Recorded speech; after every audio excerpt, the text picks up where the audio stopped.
Welcome everyone, my name is Emmanuel Joseph Akili and I'm the host of the Dawn program on iRadio.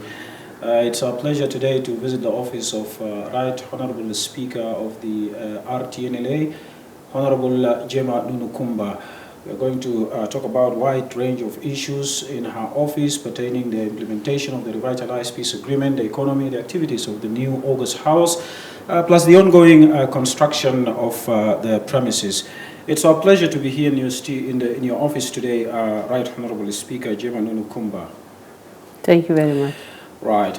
First of all, Honorable, give us a brief background about yourself as the, before becoming Right Honorable Speaker. Take us through your journey and who is Jema Nunu? Thank you very much, iRadio, for coming the TNLA this morning for this interview. I appreciate it and you are welcome. Thank you. I think you know a lot about me. You have heard my story, starting back from the time of the liberation struggle to the time of CPA and where we are now. Of course, I participated in the movement, joining in 1991 after being a student activist in the secondary school. And then I was also active in most of the activities, youth movement. And later on, of course, having been convinced about the objectives of the SPLM, I thought it was important also for me to contribute to the movement. That's why I decided to join the movement in the bush. And then later on, of course, I participated mostly in the political wing of the movement and the negotiations in Naivasha. And later on, after the CPA, we were appointed to represent the SPLM in Khartoum, in the National Assembly. Then from there, I was appointed as the first female, not a speaker, governor in 2008. Yes, 2008 until 2010 after the elections. Then I came to the national level, became the Minister of Housing first, and then Minister of Electricity and Water Resources and Dams. And then from there, when the peace agreement of 2015 was signed, of course, we had to create a space also for the other parties. So the Ministry of Electricity went to the SPLM-IO, so I was given another portfolio, which was the Ministry of Wildlife Conservation. Then from there, I became the Minister of Agenda for a short period. Again, when the agreement was signed, the Minister of Agenda, Child and Social Welfare was given to SPLM-IO. So I moved to the Ministry of Parliamentary Affairs. That's where I served until last year, when I was nominated by my party, the SPLM, as the Speaker for the TNLA. So just to make things short, that's my political history. And then I was also appointed in 2015 as the Deputy Secretary Secretary General of the SPLM, and also acted since our Secretary General also left. So I've acted as the SPLM Secretary General from 2015, November 2015 until last year, when I came to the National Parliament. Right, quite a journey and full of interesting issues and dockets that you have held in this country before and after the independence. But let's talk about your docket right now, Right Honorable Jema. You are currently the first female speaker of this August House, and I understand you have a lot to do. Let's look at it from the perspective of the revitalized peace agreement. Now, as the Right Honorable Speaker of this House, what is your assessment on the current status of the implementation of this new peace pact? Yeah, this parliament is one of the institutions which is provided for by the peace agreement of 2018, which is a reconstituted parliament and the biggest in the history of our politics in South Sudan, even Sudan, whereby we have many parties who are also parties to the agreement.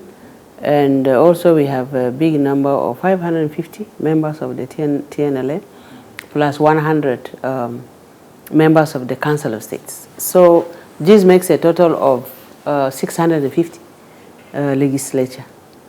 That when the two houses sit together, so we have 650. That's quite a big number to manage. Of course, the implementation of peace agreement has been going on.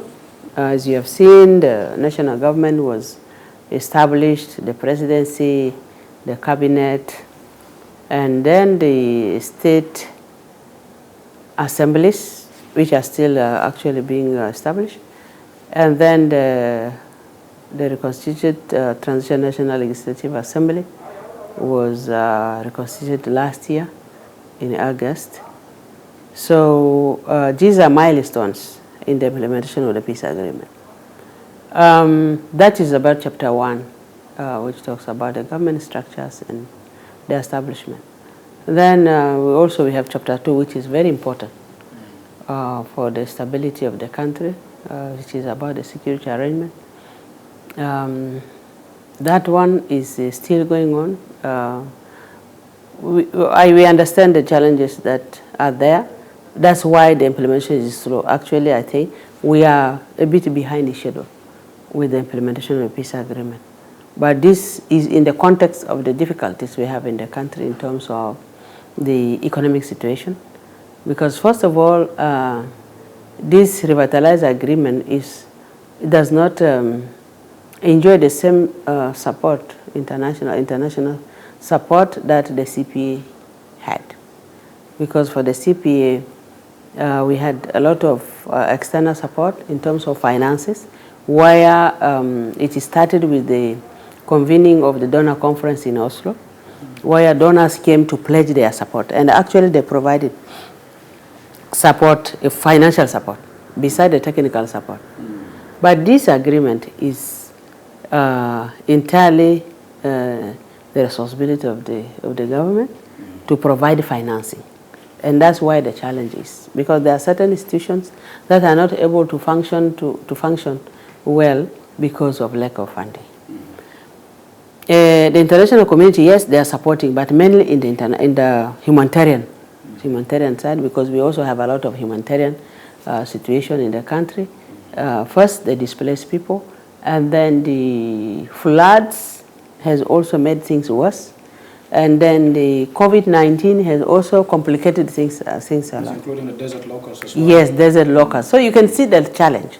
It's a lot, but the government is trying its best. And I can say the government is not sleeping. They are trying. Government is trying its best to implement with the little resources that is available. Right. And Right Honorable Speaker, you talked about the crucial provisions in the revitalized peace agreement, particularly chapter 2. And when you came to this position now, can you tell us what are your priorities, your plans, especially on the pending issues in the peace agreement? Is there any role the Parliament can play in chapter 2? For sure, I wouldn't say only chapter 2. The Parliament has a role to play in all the chapters. First, our main role is the oversight role over the executive. So we have a role to play there to make sure that the provisions within chapter 1 are implemented. Secondly, on chapter 2, of course, which is security, there are a lot of laws that have to be reviewed and enacted. So our key role is to make sure that all the security-related laws that need to be amended, that need to be reviewed, are done by the executive. wing of the government, and then when they come to Parliament, it's our responsibility now to table them and then pass them or ratify them or enact them. So that is our role. Of course, there are many mechanisms that have been put in place to handle the various provisions of the agreement. So once they are finished, that process finished at that level, then they are brought to us. But right now, we have only received 2 bills. 3. One is the amendment of the Constitution. So we have amended, we have made 3 amendments, which is amendment number 7, amendment number 8, and amendment number 9. So the amendments in the Constitution are done. That is to incorporate the agreement into the transitional Constitution of the Republic of South Sudan. That one we have done it, and His Excellency the President has already signed them into law. When did you amend? After the reconstitution, that was in November. In November, yeah. last year. Yes. And then the other key bill that is before us is the National Budget Bill, which we are going to table. The fiscal year budget? Which yes. year are we talking about? 2021, 2022, because it's delayed because of the delay also in the reconstitution of the Parliament. Because the Parliament was dissolved in May, you were aware about that last year, and then it took time for the reconstitution of the current TNLA. So it was brought to us sometimes back, but again, the committees were not in place, the specialized committees of Parliament. It also delayed because each party has to submit the names of those, because again, the power sharing also is also required for the specialized committees. So the parties had to sit and distribute the specialized committees and then nominate their personnel that will occupy those seats. So this took some time. And even as I'm speaking, it's only the SPLM, IG, and the SPLM-IO that have finalized the nomination for their specialized committee. And what's happening with the other parties to the agreement? The other parties, one, they have not yet, I think they have their own internal problems within their parties. They have not yet resolved to agree on who are the ones to occupy those positions. Second is SOA had submitted their nomination, but it fell short of the 35% requirement. So I had to send it back for reconsideration, because this is also, as a law-making body, we have to abide by the law. And the agreement has provided for 35%. So meaning the SPLM and the IO have met the requirements? They have met that you're the speaker. Sure. Yeah. And Honorable Speaker, don't you think this will, in one way or another, delay the functions of the Parliament? We have gone ahead to establish 27 specialized committees, which is the quota for SPLM-IG and the SPLM-IO. So actually now we are functioning. This will not really affect much, but we would like to have the committees, all the structures in place. And we are talking with the parties that have delayed. So I hope by this week or early next week they will be able to finalize. Right. And then we continue. Because again, there have been a lot of blames by the parties, by the international community on the issue of gender representation. That is a violation. So again, we don't want to continue with violating the agreement. Right. And Right Honorable Speaker, since the formation of the new unity government, and also with the reconstitution of this transitional legislature, South Sudanese have been optimistic that their lives will improve or will change. We look at the security situation in the country, the economy, health, education, among many others. And as the Speaker, what is your approach now to meet the expectation of the ordinary South Sudanese? Well, it is our responsibility as a government to make sure that there is peace and stability in the country. That is the the fundamental base for anything else, for service delivery.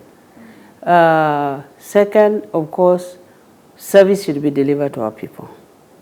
But as a country coming out of a long period of war and destruction, those things have to come gradually. It is easy to start war, but very difficult to stop and reconstruct. Reconstruction cannot be done in a day or two. It's a process. So what is important is first to have stability, free movement of people and goods and services, and then resettlement of the people, and then services. So for us as a parliament, it is our responsibility of oversight to ensure that those institutions that are tasked with the various responsibilities should be able to carry out their mandate. The security sector should put in place security. The service ministries have to provide the services. But of course, as I said, reconstruction is a process. And the government is trying, they have increased the conditional grants for education. They are trying to reconstruct the destroyed health facilities and provide water, provide all other services, even the construction of roads. They are also going on. Right. So now as a revitalized TNLA, it is our responsibility to follow and oversight those institutions that are tasked. And talk about your responsibility as the lawmakers, Right Honorable Speaker. There are criticism and complaints from some members of the public, including some politicians and activists, that this parliament is accommodating MPs and they don't care about the welfare of the ordinary citizens. Last week, you remember, the MPs, under your leadership, of course, passed the emoluments bill increasing the salary of the MPs, and yet the civil servants continue to go for months without salary. And you also said, Honorable Speaker, that next will be the discussion on the welfare or the improvement of the salaries of the civil servants plus the organized forces. What is really happening? What is your reaction to this kind of criticism? Sure, I wouldn't say the MPs do not care about the people. They care about the people. They have a specific roles. We have a specific roles. First of all, our people should understand that the parliament is not a service provider. We are lawmakers. We make laws that should be, and we approve policies of the ministries, of the line ministries that provide services. So we will only fail if we don't make those laws. We make laws and there are different institutions that implement them. And our role is to oversee those who are implementing. Coming to the issue of emolument, you know, the Assembly, National Assembly, is a separate wing of, is one of the organs of government, the three pillars of government. So ideally, they are supposed to be a little bit autonomous. They are supposed to be autonomous from the executive. So we have an Emolument Act, which has been reviewed. And this process started even some times back, but it was never tabled because of the problems you all know. So this emolument amendment was reviewed and then discussed in Parliament. The Parliament is quite concerned about the public and the salary structures that they are receiving now.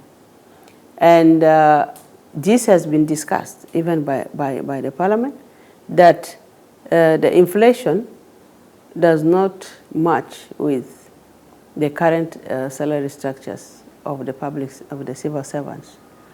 When I was in cabinet, the cabinet had already also discussed that. And the public service, Ministry of Public Service came out with several options from which the cabinet can choose one. And one of the options was actually selected and approved, But the problem was there was not enough resources to cover these new salary structures. As the Parliament has now amended or reviewed its own Emolument Act, it is also expected that the executive should also look into the issue of the civil servants. So we expect the executive to consider this and then bring it to us in Parliament. If it's going to be part of the budget, then we will also discuss it and pass it together with the budget. Are you sending a message, for instance, to the executive, or trying to tell the executive to speed up this process so that the welfare of civil servants can improve? Yeah, we have discussed this with the Minister of Public Service, and we have discussed with the Minister of Finance also. When do we expect them to table this in the Parliament? As I said, we engaged with the Minister of Finance, and he said they are looking at the other option, the option that they chose, because the challenge of having, because it's one thing passing a law and not being able to implement it. So the Minister of Finance should ensure that there is enough resource that will cover. Right. Because today you can pass a law increasing the salaries, but tomorrow you will not have enough resource to cover it. Right. So this is what they are trying to look at and to see, to come up with something that is practical, that can be achievable. Right. So it is in our interest as a Parliament that really this emolument for the army, the organized forces in general, that it is reviewed so that a soldier can be able to get something that can really help him meet his needs. Right. With the new emolument, just last question, Right Honorable Speaker, before we put this topic to bed. How much does a Member of Parliament receive now? I think you have got the information already. You want to hear it from my mouth? Right. Plus the chairperson of the committees. Is there any difference, variation, or it's all the same? Of course, there is always a hierarchy of leadership. Yes. Yeah. Whoever is higher gets a little bit higher, but the difference is very. And you're the highest. For sure, there is always a hierarchy. There is a protocol of everything, and these are conventional practice. It's not specific to South Sudan. Right. These are conventional practice, and South Sudan is a member of the international community, and it should behave the way or act according to what happens in the other part of the world. Right. Right Honorable Speaker, let's briefly also talk about the general security situation in the country with a focus on Tambura. I understand you are the Speaker of this August House, but we will not forget that you also hail from Western Equatoria state. First, maybe tell us what role can the Parliament play as an oversight arm of the government to ensure that violence is no more in South Sudan, or at least to reduce violence. And what would be your message to people who still engage in violence, and especially to displaced persons in Western Equatoria state? You know, any violence in any part of South Sudan now is a threat to the national peace agenda.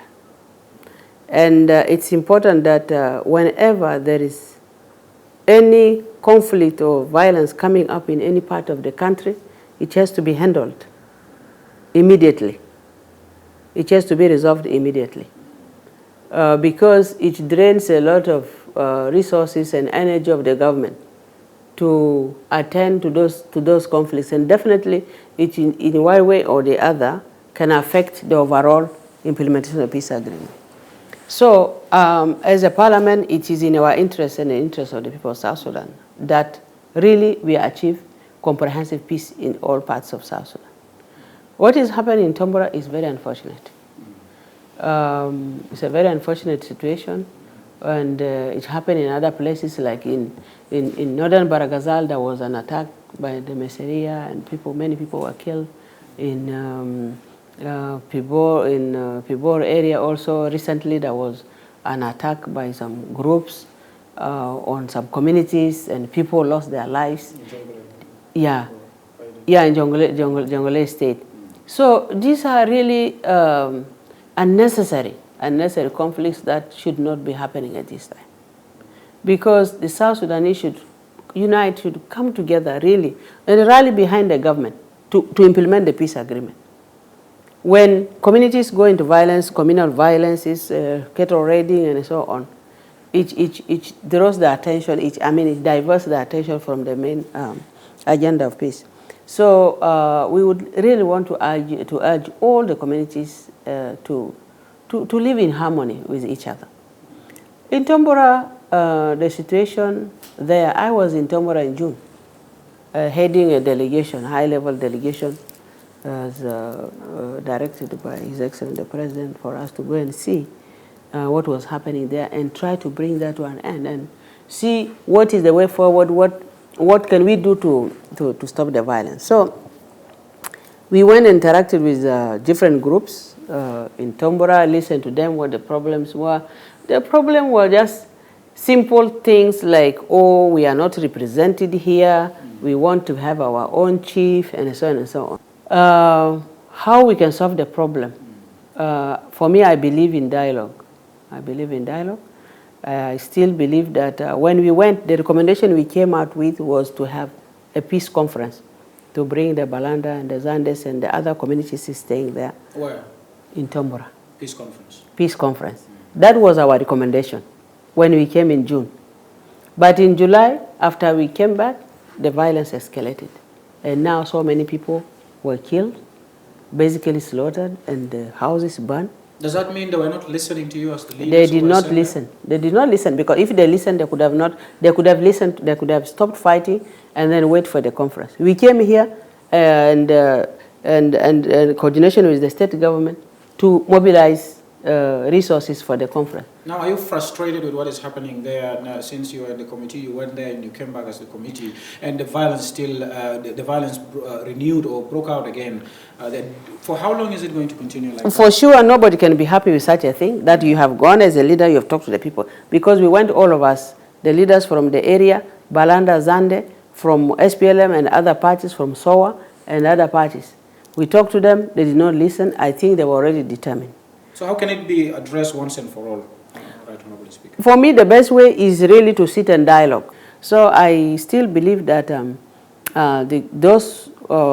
parties to this conflict should sit together, dialogue, and then come out with an amicable solution. Right. Do you think there's any need, maybe probably for the leadership to send maybe another committee, or maybe not third party, but let's say religious leaders, for instance, they can?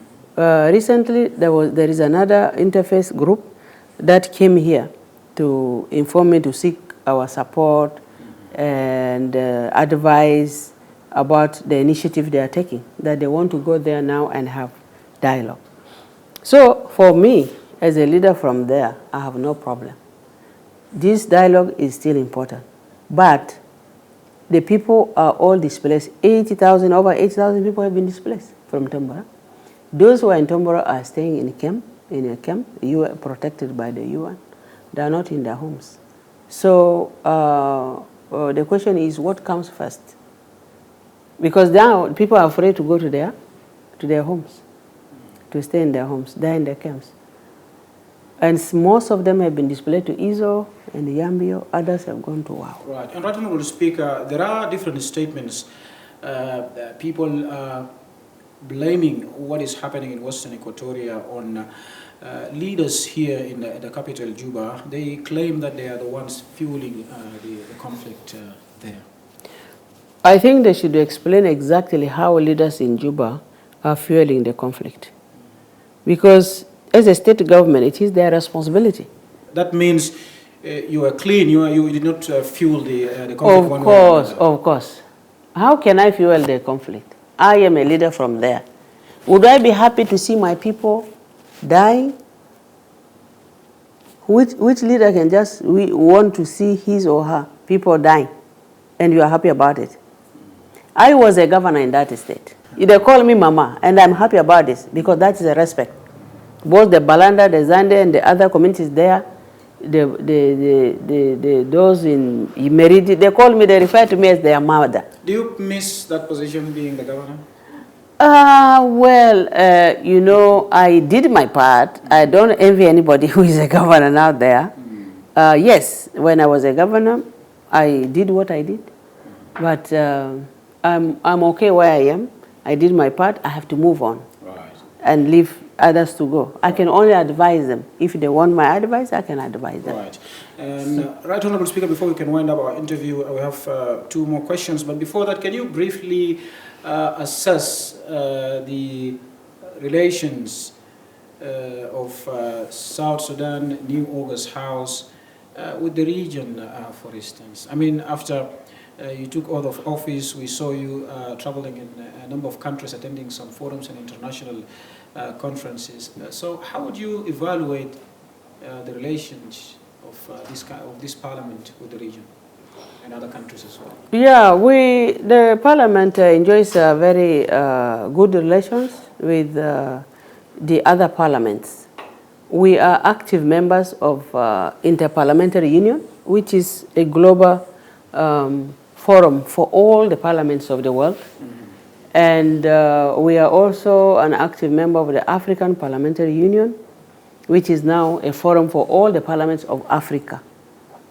That's why speakers of those member states meet and share ideas on global issues, including the issue of COVID-19, issue of economy, issue of terrorism, for example, issues of democracy. So I have participated in the meetings of the IPU in Austria. That was my first international interaction. I also attended the General Assembly of the Interparliamentary Union in Spain in November. And then I attended the African Parliamentary Union meeting in Djibouti. So we are interacting with those bodies, and some of them will be visiting South Sudan to come and see how the situation is here. We also participated for the first time in the East Africa Parliamentary Games in Arusha as a member of the East Africa community. When was that? That was in December last year. You have MPs who can play football? Yes. Oh. Even me, I can play football. That's great. Yeah. We'll play so you can see we are active in the region, and it is within the mandate of the Speaker to represent this Parliament in South Sudan and outside the country. So those interactions are important because one has the chance to showcase what is happening in South Sudan. There are a lot of misinformation out there about our country, and it is by participating in those high-level fora that you can be able to inform the world of what exactly is happening in South Sudan. They are also very excited to see that South Sudan just came up and they have a female speaker. Right, and let me pick another question from this female speaker. How does it feel like, Right Honourable Speaker, being the first woman, the first female speaker in South Sudan? I can see you're smiling already. Yeah, it's, well, first of all, it is an honor. And I would like to register my gratitude first to my president and my chairman of the party, His Excellency General Salva Kiir Mayardit, for this, for appointing me as the first female speaker in the Republic of South Sudan. And I think this is also the first time in the history of Sudan, even as a country, when we were together. So I'm very humbled and privileged to have this position. And and women are also excited about it. The region, because we just came out from a war, people expect us to start where others started. But we are saying we will join where people are now, where the rest are now. We will not go back. And that shows the political will from our leadership to consider women and to respect the policies of the party itself, which is the SPLM, because the issue of gender representation, the 25%, the affirmative action, is the brainchild of the SPLM. right from the Naivasha negotiation and in the transitional constitution during the CPA, which also was adopted by other parties, even the NCP in Sudan, they also had to adopt the affirmative action. And now it is also again translated into the peace agreement, which is now increased even from 25 to 35. So we thank our leadership for that, and the other parties that are also respecting that. And it is important really that women should be in leadership, because men and women should work together in the socio-economic development of their nation. So it's not just about having women, but it's just like women also come to power with different perspectives, with different thinking that can help the country to move on. So for me, it's both a challenge and a privilege, because again, as a female also, there are many challenges, how people, the attitude of the public about a female leader and so on. So do you find these kind of challenges within inside the parliament here from MPs? Well, of course, I wouldn't say there are no people who have those kind of attitudes, but so far I have support from my male colleagues and from male MPs and female MPs. So my role is to lead and represent the women very well, and represent the country, because it's not about only women, it's about the country, it's about the image of the country. So when I'm here, I will try my best to use all the experiences I've gained, both in my first appointment in Khartoum in the parliament, my participation in the Pan-African Parliament, because I was also a member there from 2006 to 2008. So I will use these experiences also, the other positions I've held, and I think I have gained experiences that I will effectively use during this forum. And the experience I'm also gaining from my interaction with my colleagues in other international fora. Right, and Right Honourable Speaker, last question. What is your advice and message to young girls, women and girls who are out there looking at you as the first female speaker, as the leader in this country? You are an inspiration to many of them and a role model. So what would you tell them as they listen to you and they watch you on our social media platforms?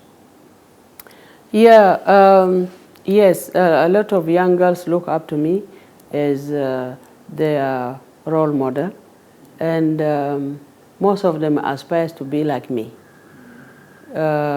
What I can tell them is that I'm there to provide that guidance and mentoring for them. And I will try my best as much as possible to represent them. Because if I don't do well here, then it will also spoil their chance in future for anybody to consider women for positions. So I will try my best to work to their expectation, and I avail myself for mentoring and guidance to young girls, and encourage them to be serious about schools, to suspend early marriages, and concentrate on their schools, so that they can go to the highest. They have to finish their secondary schools. They have to go to universities, and beyond. So education is key. And as their leader here, I will also work closely with the institutions of education and the civil society, the churches, and because we need the support of everybody for the girl child. And also make sure that the policies, the laws we have really are in support of gender women empowerment. Right. So, Nunu Kumba, Right Honourable Speaker of the August House, thank you very much for accepting our invitation and for this interview. Thank you. Thank you, sir. So you can take us through the building briefly, just tell us what is happening with the construction. Yeah.